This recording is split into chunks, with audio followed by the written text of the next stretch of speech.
Now, we've talked a lot on this show about the Labour government's reaction to the West Midlands Police's decision to ban away fans from last week's match between Aston Villa and Maccabi Tel Aviv. But they're hardly the only political party putting their allegiance with foreign football hooligans over the safety of the people of Aston. Many Conservative Party representatives have been unhappy with the West Midlands Police's decision, and one of them is MP for West Suffolk and Aston Villa fan Nick Timothy, who took to Twitter to post his letter to the Chief Constable Craig Guildford, outlining in his post why he was upset with both the decision of the Safety Advisory Group and the actions of the police during the match. Last week, Jewish Israeli fans were banned from Villa Park. At the ground, Islamist thugs called me a dog, told me to fuck off, and demanded the police take me away. As the video below shows, the police took their side. My letter to the Chief Constable. Okay, whoa there, home slice. Jewish fans weren't banned from Villa Park, and neither technically were Israelis. The ban was on supporters of the away team and had no ethnic or nationality stipulation whatsoever. Now, the first half of his letter is him asking for clarification over a number of key statements from the West Midlands Police that confirmed what we all knew already, that the decision was taken exclusively because of the behaviours of Maccabi Tel Aviv's ultras and not because they were surrendering to the thugs and Islamists of Birmingham, as Timothy had alluded to in a speech he made to Policy Exchange last month. Given our extensive coverage over that decision, I won't be rehashing the first half of his letter here. What's intriguing here is what he says in the second half about his trip to the match itself. When I talked to protesters, they told me to fuck off and called me a dog. They called to 2 police officers and asked, "Officer, can you take this dog away, please?" Instead of telling these men to moderate their behaviour, the police officers approached me and challenged my behaviour, with one asking, "Are we going to have an adult conversation or are we going to move on?" You can watch my video here, and you will see I did nothing wrong, while the protesters, whose side the police officer immediately took, were not challenged at all. If anybody had committed a public order offence or a breach of the peace, it was not me, but the protesters. Can you explain this decision-making, please? This is the part of the video he is referring to in the letter. You wouldn't want to engage with argument. I'm a dog, is that what you're calling me? Yeah? Why do you think I'm a dog? Why do you think I'm a dog? Officer, can you take this dog away? You think I'm a dog? Take this dog away. Expressing... Go away. I'm saying you told me to fuck off. Go away. We don't want to speak to you. We've got that. Stop putting that thing in that. I haven't done anything. Go away. I'm a citizen of this country and I'm free to do what I want. Are we going to have an adult conversation? Go away. No, don't. Is that my choice?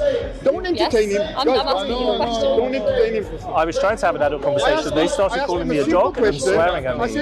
I haven't done anything. I haven't done anything wrong. I think it's best that we leave it. It was very unpleasant, and I can see why if you're a Jew who wants to come to the game, you're not going to feel comfortable coming because they were chanting death, death to the IDF. This is insightful language. They were chanting from the river to the sea. That is a genocidal chant. This is deeply unpleasant stuff. We can stand up to this extremism, or we can appease it. But if we appease it, we will end up defeated by it. Guards, they use hurty words. Now, it's really important to understand that this is standard fare for protest policing, by the way. Protest groups are supposed to be separated to avoid confrontation. And he's going around and putting a microphone and camera in people's faces and getting mad when they don't want him to. The reason the police officer asked him to leave was because he was the one initiating the interaction and bringing those groups together. Now, that wasn't his only concern, however. The last part of the letter has to be read to be believed. Calling me a dog appears to be a Quranic allusion and an insult to me as a non-believer. Surah Al-Araf 7175-176 says, "And relate to them, O Prophet, the story of one whom we gave our signs, but he abandoned them. So Satan took hold of him, and he became a deviant. If we had willed, we would have elevated him with our signs, but he clung to this life following his evil desires." His example is that of a dog. If you chase it away, it pants, and if you leave it, it still pants. This is the example of the people who deny our signs. Will you consider the video recording in this scriptural context and assess whether the men calling me a dog and swearing at me were guilty of religiously aggravated public order offences?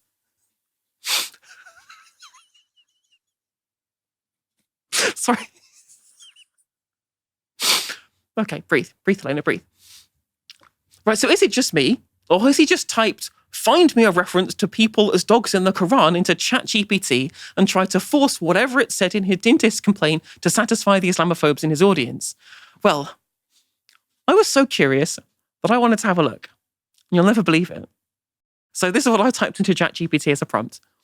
Please find me a reference in the Quran that compares people negatively with dogs.